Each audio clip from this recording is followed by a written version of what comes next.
Hey, welcome back to the Live Life Balance podcast. Today, I am super excited to have on Paula.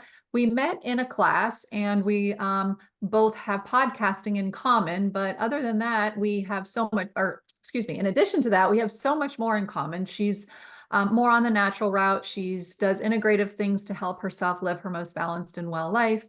And I really just wanted to have Paula on because she's got some wisdom that I think we can all take little bits and pieces with us as we leave this show today and apply to our lives. And we're going to definitely talk about our podcast. But first, we're going to start just by hearing a little bit about Paula and kind of things that have gotten her to where she is today. So welcome, Paula. I'm so excited to have you. Thank you. Thanks so much. I'm happy to be on. Thank you for having me. Um, Absolutely. I'm a mom, I'm a leader, I'm a teacher, I'm a wife. So that's some things about me. Yeah, all the things, right? You're all the Yeah, things to everyone and hopefully now to yourself too. yeah. And professionally, I am a self-love and authenticity coach. I'm a certified sound healer. I'm a Reiki master teacher. And so that's really like what I do now, and a podcaster now because I'm about to launch my podcast. It's just so Um, exciting. yeah. But you know, if Can you I talk a little bit? I heard you say that you are a self-love and coach. Can Mhm. you talk a little bit about that and kind of what made you go in that direction? Sure.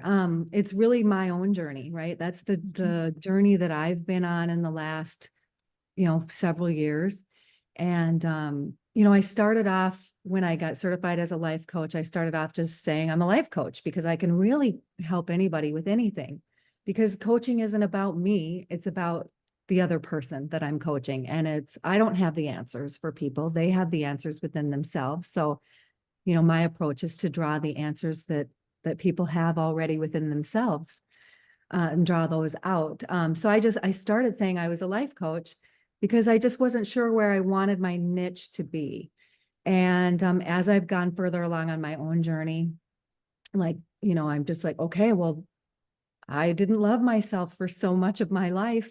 And I went through this huge transformation and all this internal work to love myself again and to really, show up authentically. And so that's what I feel like I can really help people with. And what I was noticing is the clients that were coming to me had a lot of those kind of similar threads. And so I just said, well, I'm going to call myself a self-love and authenticity coach now. So there I you love go. it. And I think it's a story that a lot of people will resonate with because so many women, I think, come to a point in their life where they realize that they haven't given themselves the proper amount of self-love or self-care along their journey because we are all the things to everyone. And so, I often weave in self-care into integrative health because wellness is not just food, right? Wellness is everything that creates a person to be whole. And part of that is loving yourself. And I think a lot of times women of our age, I don't actually know how old you are, but of midlife age, right? They come into this space where, they start to dig and investigate and uncover things. And, the midlife being, like the real time of when things come back to surface. And a lot of times it's because if you are a mother and your children have left, you now have some free space. And so when you're talking with clients or with people or with yourself, really in general, about self-love and, which includes self-care, what would be, two, three things, anything that resonates with you to talk about that you think is important for people to understand when they're looking at how to bring self-love back into, their being? Yeah. Number one, put yourself first, right? Like we've been conditioned, especially as women, to not put ourselves first, to instead, you know, um, take care of everybody else around us first and then get to ourselves. And really that needs to be reversed. The minute I started putting my self-care and the ways that I, need to take care of myself, my practices and things, as soon as I started putting those at the top of my to-do list every day, my whole life changed. Um, Another thing I would say is to treat yourself and talk to yourself like your best friend or like you would talk to your daughter. because, and I say that again from my own experience of beating myself up so horribly, for years and years. Like I treated myself so badly. And when I really recognized, what my thoughts were and what I was doing to myself, it took a lot of work to turn that around. And so it's being really mindful of that and checking in with yourself multiple times a day. And then the other thing is just, small steps. Starting with small steps can lead to big things and can lead to big changes in your life, but that's where to start. I love all of that. I mean, all of that really, truly, I think can resonate with any woman that's kind of in this situation or in this time of life. But one of the things, that kept popping up as you were speaking is in order for people to start working on self-love, right? Mhm. A lot of times they have to figure out the backstory, what happened back then that caused you to create this story, because a lot of the things that we live are stories that we tell ourselves, but what caused us to make up this story in our head that we weren't worthy of the time, that we didn't need to put ourselves first, that we were less than important than the husband, the wife, the job, the this, the that, something along the way, somebody said something, however we were raised, and for everybody, it's going to be different. And I think that's the coolest part of being a coach and working with people is like getting to see everyone's different, unique stories, and helping them to bring them up into reality, and then to reframe all of that. Because like you said, talk to yourself like you talk to your best friend. I guarantee a lot of people listening to this episode have said some very not so very nice things to themselves over the years about a variety of things, but body shaming, why they're not in a good relationship, why their career keeps failing, all the things, they have these negative conversations, but they forget to go back and investigate maybe why. Mhm. So I'm very big on like flipping the story. But I love, that comment of treating yourself like a best friend. And I think as we start to do this hard work, because you are right, it is not what we're conditioned in society for these quick fixes. It's not a quick fix train. It's little steps by little steps. And I think that when people can get on board with that way of thinking and taking the very tiny, I call them 1% shifts, when they can do those little tiny things, you're right. They do see, they create a whole new life for themselves. And again, it's hard. It's not an easy fix. And so I think that's why a lot of people prefer to just stay stuck, right? They stay stuck in that cycle that they're used to because it's familiar to them, right? Yep. And easier And easy, in easier some for sure. ways. I mean, but when you really look at it, it's not, but yeah, Yeah. it seems like Very, it. very true. Yeah, exactly. It is in the moment, but in the long run, when you look back on, it really isn't easy. So that in itself right there, those are all mind-blowing little things that I think are super important when we are, talking about self-love. Um, that is one component, right, to having a balanced life, to living a certain way.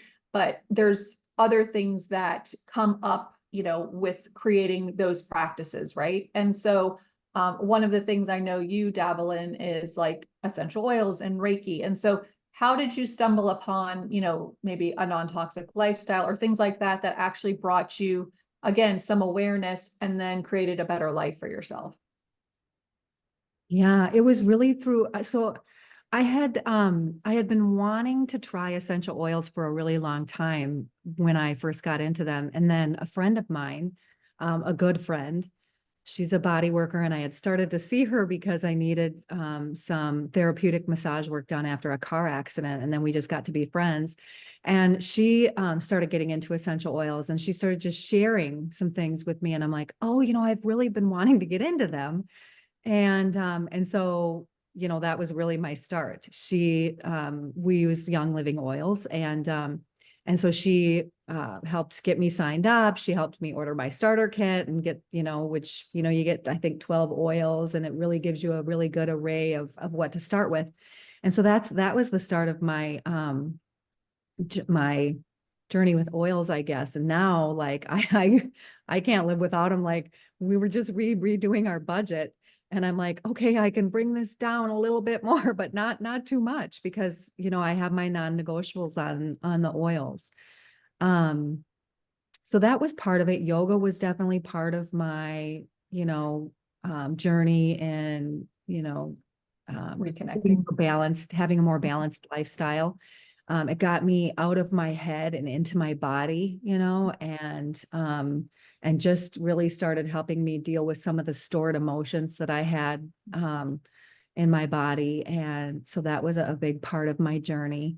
So can we stop there just really quick? Because for Sure. some people, they're very unfamiliar with what stored emotions are and, you know, maybe how they get trapped or even the concept of having emotions stuck. You know, I think that's very foreign for some people. So what has your experience been with learning about it? And then what results have you seen for yourself?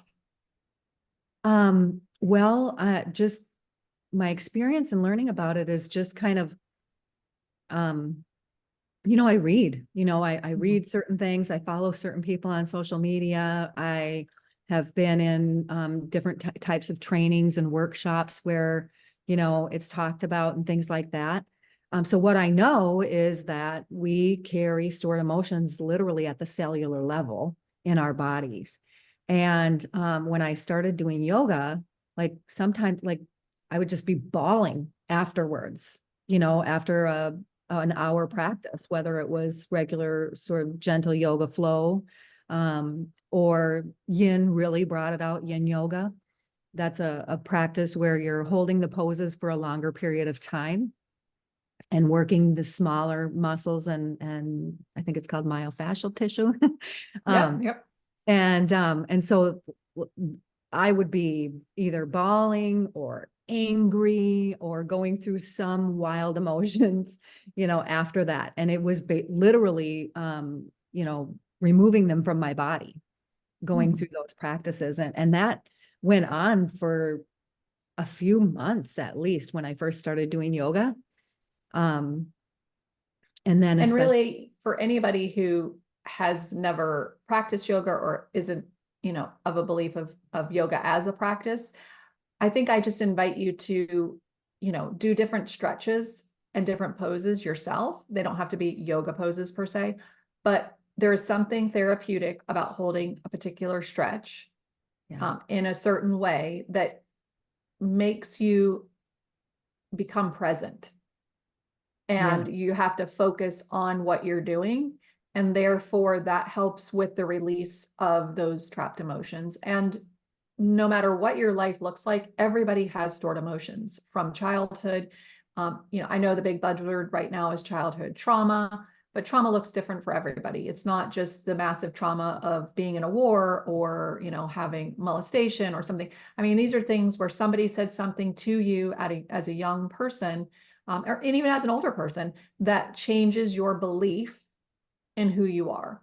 And so really, you know, allowing those things to kind of surface at this point of, you know, in midlife is kind of one of our best um, tools that we have to healing and creating that life that we all, you know, so desperately want to have, which is health and wellness and feeling good in our older age, right?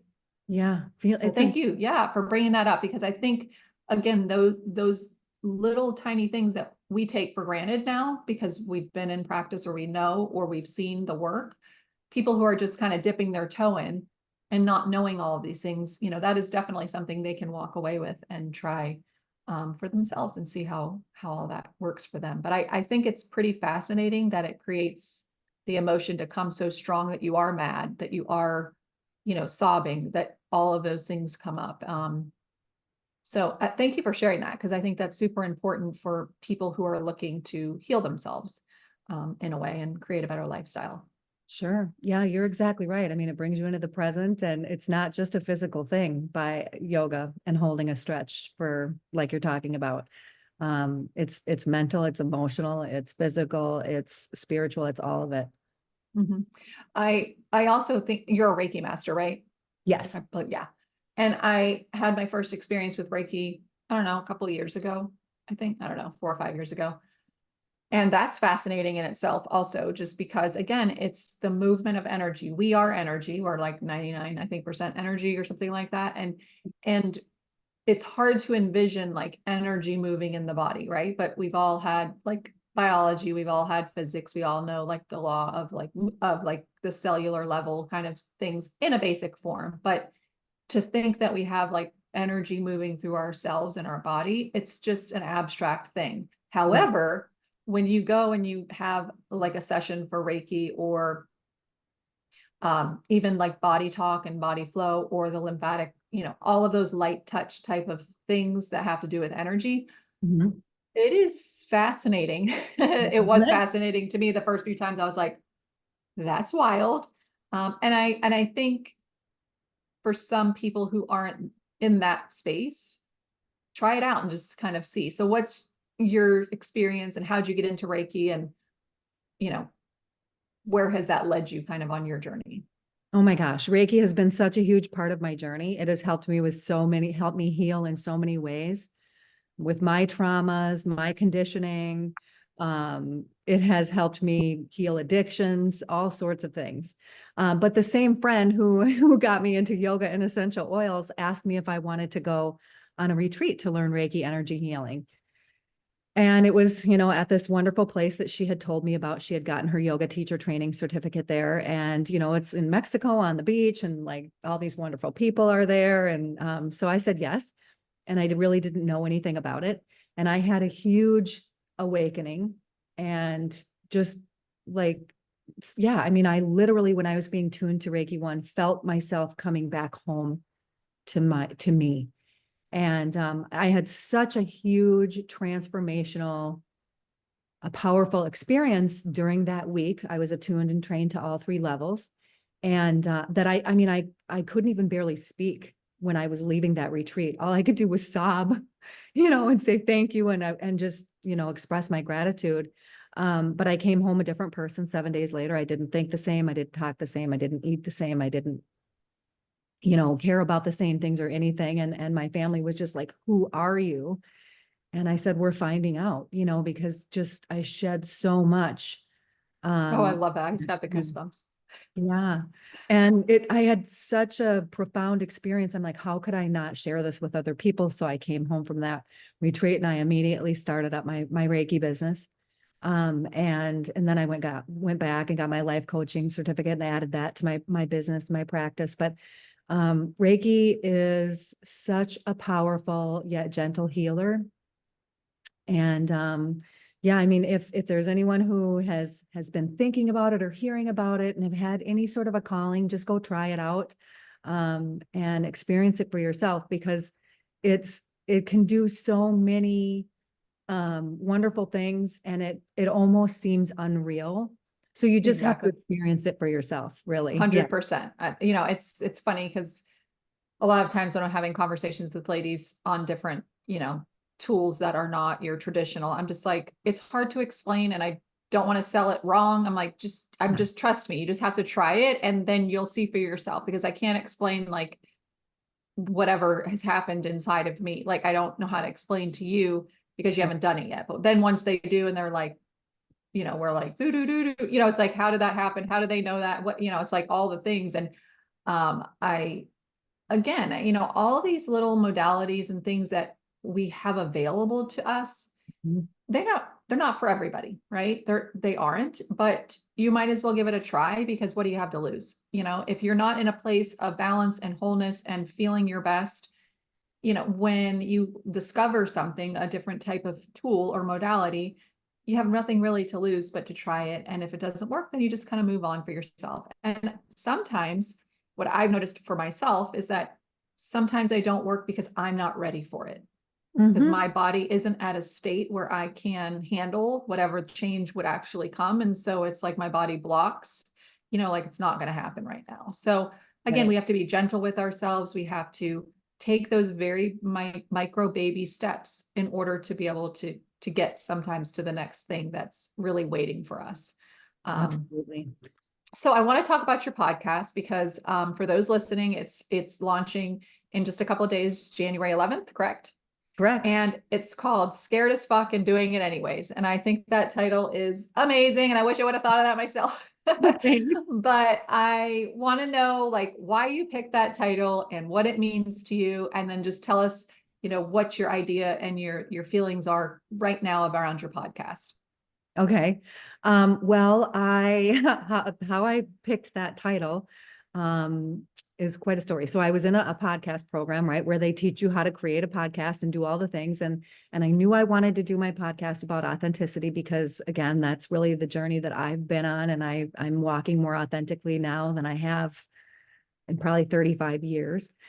And so I knew that. And so I was trying to pick a name and I picked a name and it was called Paving Your Own Way, The Road to Authenticity. And, I started working on my cover art and doing all the things. And I'm like, it just doesn't feel right. It seems kind of boring because I kind of have a fiery, feisty personality and I'm a Leo. And so I was just like, before we go any further on the cover art, because my wife was helping me with it, I'm like, I think I got to change the name. And I sat in that program for like 5 weeks and didn't take a step forward. I was so scared. I had all these fears about showing up in this way, this real way, talking to people, sharing my story over the airwaves, Right. And I'm sitting here at my desk where I'm at right now one day, and I was just bawling my eyes out because I was just so sick of not making a step forward. And I was so sick of being scared. And I'm just like, I'm so fucking scared. And I'm like, that's it. Scared as fucking doing it anyway, showing up authentically. And then I had my new name and then I was able to like march forward. And it's been so much easier since I changed the name. It feels like it's more me. Yeah. Um, And it's so true in yeah, all aspects. It's like a lot of us hold ourselves back because we are scared. yeah, And, sometimes we have to have that conversation. Like you can be scared as fuck, but you still got to do it. And I yeah, almost feel that way with parenting. It's like when you see your kids struggling, along with yourself, but when you see your kids not wanting to take the step because they're afraid of change or afraid of whatever, it's like, telling them and I do this often, it's like, you just have to stick your toe in. You just have to try it. And if it doesn't feel right when you're in it, then you just take a step back out. Nobody's, it's not quicksand going to pull you under. But if you don't ever take the opportunity to try, you're never going to know. And then you're going to wonder later. And I don't ever want you to have that wonder, like, oh, what if and it's like, so do it anyways. And so now they're a and little older. that was like the story like that. I used to say that I used to work in corporate America. I worked in corporate America for 26 years. And I would always tell like I led organizations for years and years. And I would always say that to my teams. Oh, well, we have this new process. I'm building a new team. We have to just step our foot in the water. And if it doesn't work, we got to back out and try something else. And I would say that to my teams and I would do it in work, but I wouldn't do it in my own life. Right. I mean, I held myself back for, like I said, 30 some years because I was in fear. So But the greatest thing about your journey though, and even if it took 35 years, is you still had growth during that time, whether those were dips or highs or lows, or however you want to look at it, each portion of your journey has brought you where you are. And if you didn't go through those 35 years, you wouldn't be experiencing what you're experiencing now. And so it's again like loving that story of yours and owning it and then knowing that it doesn't serve you anymore. And so now you have the tools and the capacity to kind of change and reframe and move forward. So yeah. I think that's just all amazing. And in life, whether you're working on self, whether you're working on health and wellness from a food perspective or a wellness perspective as far as yourself and your environment and your relationships and your spirituality and all of that, it all has the same underlying tools that work, which is experimentation in little ways. What works for you isn't going to work for her. And that's why I believe in our society having this diet culture mind that nobody ever gets really healthy because we're all just doing what the next person's doing and it's not serving them the way it needs to be serving them. And so therefore it never stays as a lifestyle and they've never dealt with all the other things behind it. And so then again, you always revert back to your old ways. It's just Well, and without it's knowledge. right. And it's not just about food and exercise, like, Mm-mm. they've told us, right? That's right. I really was, once I reduced my stress level and I Sure. reset my nervous system, then my body was like, okay, we can get rid of some of this weight. And I lost like 70 pounds. Yeah. Um, And people that haven't had that experience yet find it very hard to actually like believe. And so yeah, it's, again, it's one of those things you just have to sort of trust and try. But when you get your nervous system back in regulation and you're not constantly in fight or flight, your body doesn't have to hold on to things in order to feel like they are in survival. right. And so, and again, when people start to understand, when a bear is chasing you, everything's turned off. So it stores everything so that you don't starve to death. But a bear only chases you for, so many minutes and you either escape or you're eaten. And so, when in our society today, people live that chronically, day in, day out, day in. And so your body is very wise, but it also thinks you're going to be starving at some point. So it's just holding on to all of that. And so Absolutely. you are very, wise in learning that once that stress level is reduced, baggage, just whatever baggage it is, whether it's weight, whether it's energy feelings, whether it's, happiness, all of it just kind of, is able to fade and um, allow you to step into who you authentically are, right? Yeah. And I mean, like I was in that state that my entire time in corporate America because I wasn't in the right place. Like I always had low level anxiety. I always had all this stress. It was always harder for me. Like I had to work many more hours than other people around me because, well, that was also my perfectionist and stuff like that, that I was dealing with. But yeah, Just I mean, curious, what was the turning point for you to step out of corporate America and do something that was more in line with your authentic self? well, I mean, Reiki was a big part of that. And then, getting my life coaching certification, that was also, more awareness, sort of more awakening to really who I am and what I want to do and how I want to serve in this world. And when I came back from that, it was like the gap between me and corporate America, the misalignment just was bigger and bigger and bigger. And I suffered so much every single day. So, I mean, it took me a couple years after Reiki and my coaching training to actually step away from corporate America. But yeah, I mean, when I was and I was the breadwinner, so there was a lot financially to Sure. deal with. We reduced our budget several times. We talked about selling the house. We're still trying to sell the house actually. And so it was a big deal. But the Sure. best thing I've ever done, I mean, but toward the end, I suffered every single day. I cried after work. And finally, I was just like, I have to do it. I just can't do this anymore. I can't, because what you don't change, you choose. Mhm. Oh, I love And that. yeah, it was just, I'm not choosing this anymore. I can't do it. It's not serving me. It's not serving my relationships, my family. I mean, I was, not setting the example I wanted to set for my kids. Right. And not choosing me in the way I really needed to Yeah. choose. And I mean, a couple of things that really are standing out is, when we're in something that is not aligned with us any longer or doesn't feel aligned, nobody's telling you you have to jump ship the next day, right? You can still stay if that is your financial um, protection or whatnot at that moment, but you have to start finding purpose in your own life and Yeah. finding what lights you up and the passions. So while you're in this, job that you might not love and doesn't serve you and isn't going to serve you in the future, it might be a necessity at the moment. So I encourage people to, if you are stuck in a position like that where you can't just jump ship immediately, start working on yourself, start taking those steps to find what lights you up and where your purpose and passion is. And I think as moms, we mom for 18, 19 years, and we do what we need to do to, and I'm not saying we don't find purpose and passion within all of that, but then that suddenly kind of goes away. And then we're left kind of stripped down with nothing and have to re-find ourselves. And so again, if you're someone who's kind of teetering in that stage or phase of life, and, go back to school, find something that, lights you up, find something that's going to bring out your true self. And then in time, that job will just like, what happened to Paula, the job will just kind of be a no, and it will just come to a point where you'll just step away. If you have a different financial situation and you can just step away, and it's not serving you and it's making you sick, then that's also an opportunity and a choice you have. But I love your statement. Say that again. If What you you don't don't choose, you change, or what you yeah, don't change, you change, you choose. choose. What you Yeah. don't change, you choose. I love that. Because I think a lot of people think they don't have choices, Yeah. but And that journey, when I quit, I didn't even know my identity was so tied up in my corporate life, in my title, in my status, and how much money I made, all that crap.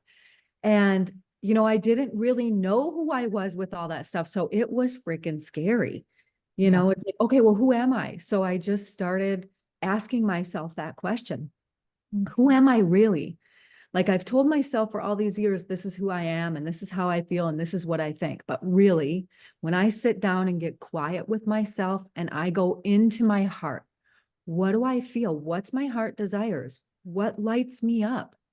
And then that's what I started doing. And I just started experimenting, with, okay, well, it feels like this today. So does that feel right? Is that really who I am? And so it was scary. I mean, I didn't know who I was with all of that ego and all that Mhm. stuff. So, don't be But scared. one of the things, yeah, one of the Forward. things you just said though is, you were caught up in something. And that is because that is what society tells us, that in order to be successful, you have to have this name and you have to make this much and you have to own this and you have to, and it's like all these things that have been laid upon us externally, which has fogged the internal stuff. And so Absolutely. when you get to a certain age, I feel like that wisdom of experience, wisdom of life and all, you start to kind of like have the ability to push the cobwebs if you choose, right? And you can push those cobwebs away to then go back home and figure out who you actually want to be or who you are meant to be. Because I do feel like God gives us all a purpose and gives us certain, gifts. And so sometimes we don't even know what those gifts are because we've been so busy living somebody else's life. Right.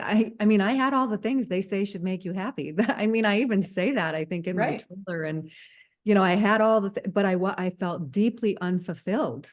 Right. And so, yeah, it is a journey. And you know what I love is you just mentioned, that when you get of a certain age, you start sort of digging and having some of this wisdom and realizing some of this stuff. What I love is seeing the younger people doing it. Like, I'm seeing, Earlier. I was just at a sound healing certification training, and there were these people in their 20s That's and in their awesome. early 30s, like realizing this now. And I'm like, yes, yes, we need more people realizing this now.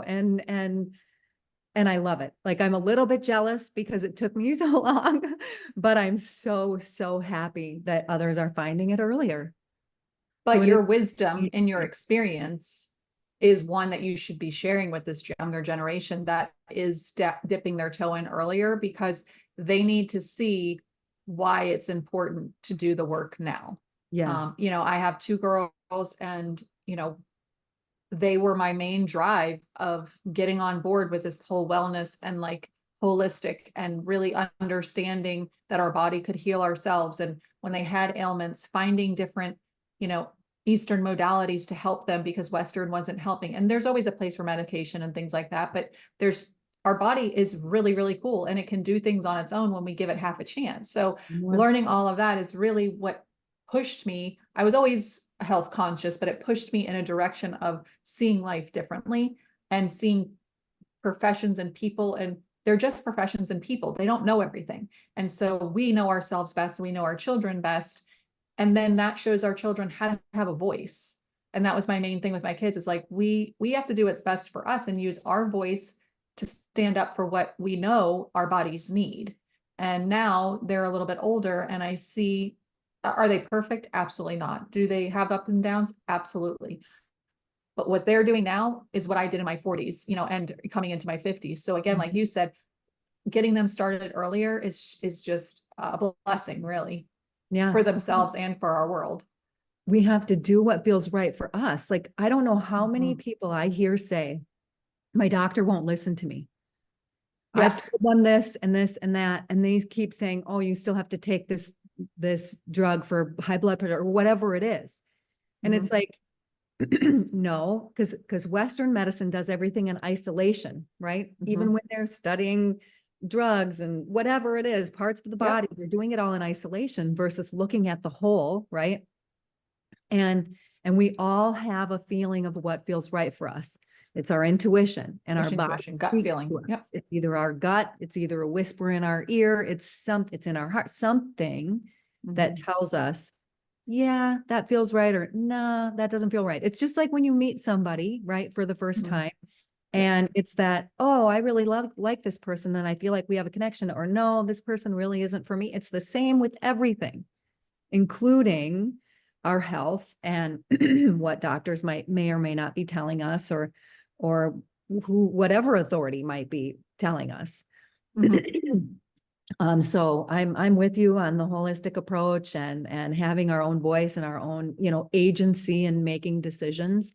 Yes. We might sometimes go to a Western medical doctor to get a diagnosis, and then we go to mom's oil cupboard and my oils book to look things up. And we're using healthier products and non-toxic products to deal with that. Yeah. That's a whole nother like beast of a conversation that we could go down a huge tangent, but the understanding of toxicity in products, because we can't control all things in our environment, but in our products, we definitely have the choice. And people just need to be educated on how to read labels and avoid very basic things. But those very basic things are in 90% of conventional products. So it's Yeah. a very easy, quick scan. You don't have to know all the gigantic words. It's like 4 or 5 words that will stand out to you and will tell you that it is, if you want to know the science, an endocrine disruptor, an immune suppressant, like there are things that you can, but if you're not really into that and you just want to know, should I use it? Shouldn't I use it? There are tricks and like a few things to avoid. The whole like non-toxic product thing for me made a huge difference. Like when I changed what I was using in my laundry, I make my own fabric softener, and I use a very, clean detergent from the place where I buy my essential oils. And when I changed the lotion I put on my skin and the stuff I was using for cleanser on my face and my moisturizer, like all of the products, the stuff I use in the dishes and in the dishwasher, all of it, when I made those changes, like my body felt different. It was not only what I was putting in my mouth, right? Because we started eating all organic and whole foods and got rid of all the processed stuff. And that was one sort of level of Layer. layer, right? And then like it was all the products in the house, like even shampoo, you know. Yeah. Um, and part of my mission there was to get rid of all the plastic, but also to find the non-toxic products. But literally, like then, because I always used to be a big drinker too. Mhm. And when I changed the food, right, the organic food, and then the products I was putting all over my body, when I drank even a glass of wine, I would feel the toxicity in my body essentially because Yeah. I had taken it out of Detoxed. place else, Yeah. you know? And That's so so, interesting. yeah, I mean, I'm really in tune with my body. Like I knew I was pregnant one day after we had sex, but um when I had my second child. So I'm really in tune with my body. So that's, probably maybe an extreme example, but like I could feel I it mean, when, I agree. I mean, the fragrances for me, I mean, I can smell a synthetic fragrance from a mile away and oh literally my get a gosh, headache in like 5 seconds. me And too. the thing that I feel most compelled to do is educate because people don't know what they don't know. But the word fragrance can carry thousands of chemicals because our FDA doesn't regulate squat and they don't have to put it on the label. So it could say, and there's so much greenwashing. I mean, it could say this is an organic, holistic home, whatever they like homeopathy, whatever. And it still has perfume in it or perfume or, fragrance. And it's like, they're just duping you because anything that's organic only really has to be 95% in food. So I'm sure it's the same with, conventional or like products, but you can have it because it's a loophole. And so again, when you're looking at your stuff, I always tell people it's overwhelming when they first get started. So you just pick the main things. Like shampoo is a great way to start because it's something that goes directly, all products, your skin is your largest organ, so all products go directly into your bloodstream. Yep. So thinking in that mentality, it's like shampoo could be first, deodorant could be second, because those are very important areas. And then, like you said, your laundry detergent, if you think about it, you wear your clothes all day long, you sleep in your bed 8 hours a night, or more, or whatever. You're inhaling all of the scents, that make yourself smell good or whatever. And you're also providing a lot of toxins that you're inhaling. And when you inhale them, where do they go? They go to your lungs, they go into your internal. People have allergies, there are correlations between everything. So again, if you're somebody listening to this and you've never thought about products, shampoo is a great place to start. Deodorant's a great place. Detergent, your dishwashing, stuff is a great place. And 20 years ago, when I first started on this, there was not a lot of opportunities for for changing and swapping. And I will say, with due diligence and people coming on board, there are more companies that are wanting to do good, but you still have to look at your ingredients, because even those companies that want to do good, if they can find a little way around saving $1, they're going to. Yep. Yep. And we see that all the time. And in the Yes. big companies who, are doing their old thing and the new, sort of organic, cleaner thing, you really got to read their labels, because there might be some BS in there. Yeah. And to me, if you were somebody who was once, I think it was Tom, and I could be wrong, so don't quote me on this, anybody listening, but I think it was Tom's toothpaste. That was a very small family-owned company that then sold out to Colgate. And once you sell out to a company like that, forget it. They're going to cut corners wherever, keeping your brand and your supposed good stuff, but they're going to squeak in things where they can to make it less expensive, to make more money. Yeah. So again, you have to know your facts. You got to be wise. You got to research a little bit. But the best thing is there are swaps, and that's the most refreshing things, because again, years ago, I think Shackley was one of the first things that I ever saw. And Method this was again 20 years ago, when I had to switch everything in our home, because one of our daughters had some kind of an allergy where they said get rid of all scents. And so I thought Method, oh, this is great, it's so blah, blah, and I didn't know anything about ingredient reading, so I had been using, which again, it's better than some of the conventional, but I was so angry that I had been getting duped for the year, and it's like California Baby was the same thing. It was like, I'm sitting here lathering my kid thinking these $12 bottles of goodness are good, and it turned out it wasn't good at the time. They could have reformulated at this point. I don't have any babies, so I'm not really looking at those ingredients at this moment, but yeah.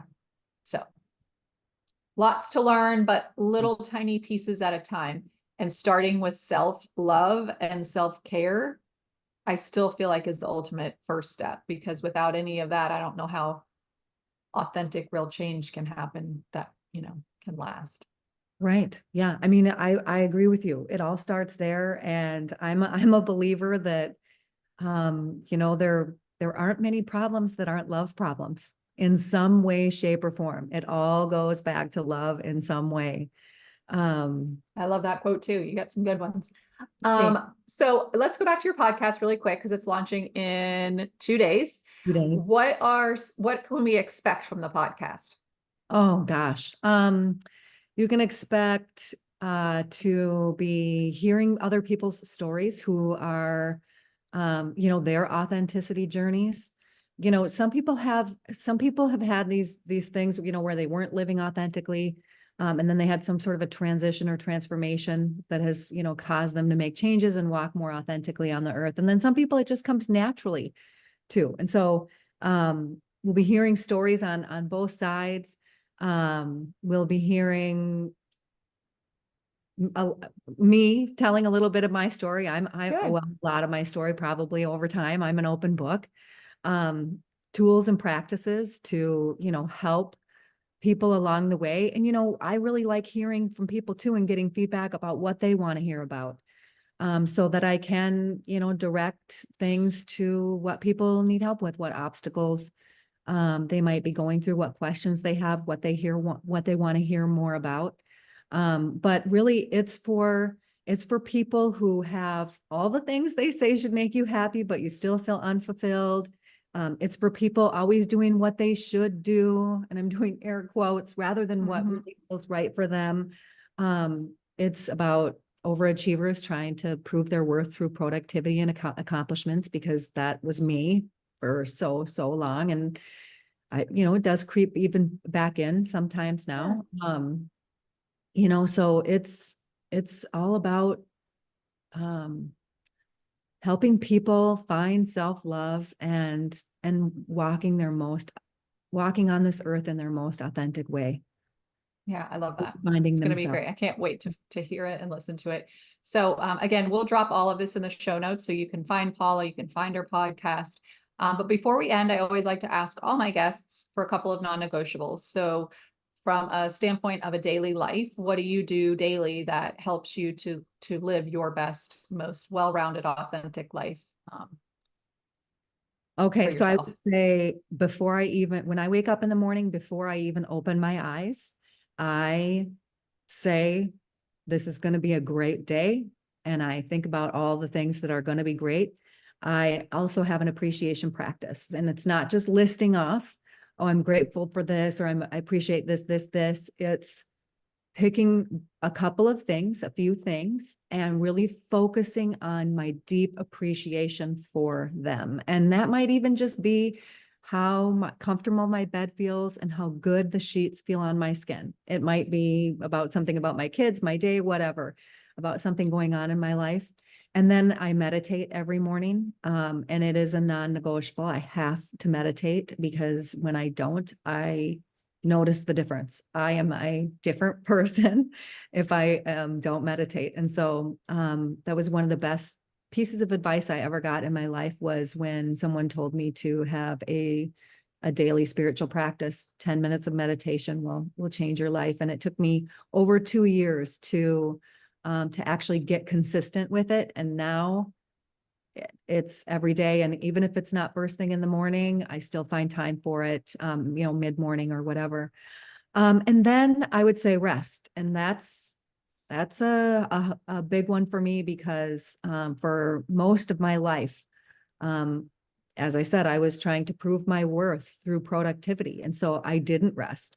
I would not sit down and, do any like rest at all. And then by the time I sat down, I would just be asleep. And so rest is something that I give myself every day now.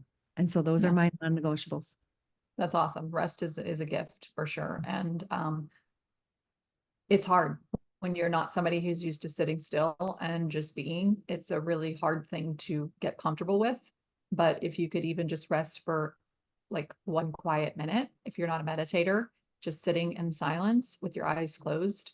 And I wanted to go back to what Paula said about waking up in the morning, because my daughter, who is learning on her own, had brought to my attention that the first few minutes when you wake up, when you're not fully awake, you're still in your subconscious mind. And so all of the things that you say to yourself actually carry through with you throughout the day before you come into that, full conscious awakeness. So Absolutely. if you do nothing else from this podcast, tomorrow morning when you wake up, try it out when you're first just kind of opening those eyes, but not truly awake. Think about things that you are, grateful for, but in the way Paula said, not just listing them off, really having that moment to sit and think about it. And one of the things that popped in my mind when you just said that was taking those moments, right? And we rush through our days and all of that. And the other day I was in that mode of just like, I had a million things I had to do and whatever. And so I was folding laundry in a very hurried, kind of angrily fashion.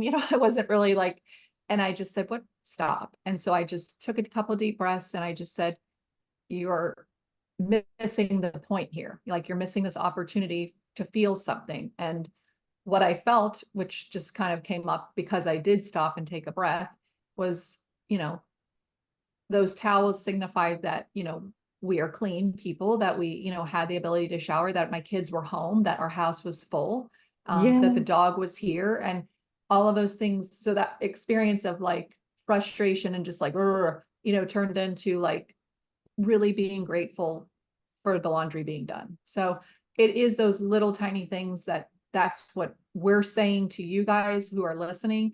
It's the mundane little tiny things that are actually going to create the practices to create your most authentic self.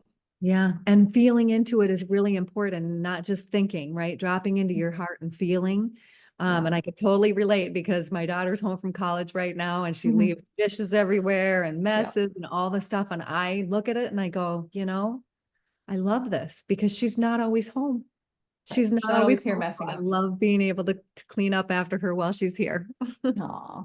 Yeah. The college age thing is an interesting journey, right? It's Yeah. being an empty nester is got its challenges, but it's also super exciting, I think, for them. So it makes me excited inside for what I'm seeing her, you know, be able to accomplish. So, Absolutely. Yeah.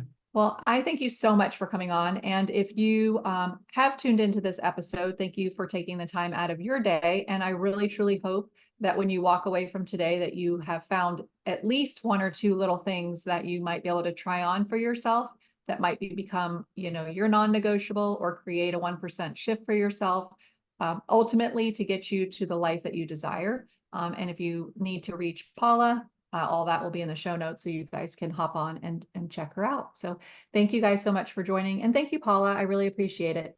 Thank you so much, Robin. Have a good day. You too.